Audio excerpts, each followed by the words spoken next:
uri ri tshi sedza kha luṱa luvhili ra ri khou vhona Sundowns ine ya vha uri i khou kona u creator zwikhala, ri khou kona u mona Memphis a tshi khou kona u vha na u tamba nga maanḓa ho no introduce Musiwana Santo we nda ri ndi tshi vhona introduction yawe ya musi a tshi khou replace Musiwana Mushishi zwa sia zwi khou amba uri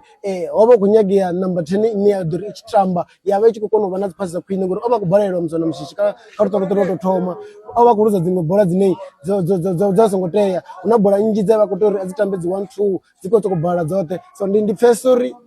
u introduce Musiwana Santo zwo ḓa zwa tshintsha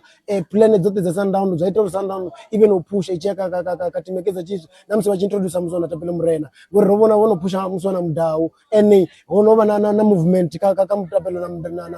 Musiwana Kolisa Mudau ne arali muṅwe a vha nga phanḓa muṅwe a thivhela muṅwe a vha nga murahu muṅwe namba a thivhela muṅwe. So ndi vhona unga ho vha ho no vha na flank i khou tshilaho kha Mudau na Nthumbu, that is why vha wana bola ya Sundowns i tshi ya kora ya vhuya ka side ine Mudau a khou tamba khayo nga cross ya vhuḓi nga maanḓa nga Musiwana Mudau. Zwine nda ri ndi tshi sedza ndi vhona unga ndi kudzudzanyele kwa Musiwana Peterson ine a songo tenda u feila nga maanḓa arali hu khou vhuya bola i sola a balelwa uri hu vhe na communication na defender yawe ngori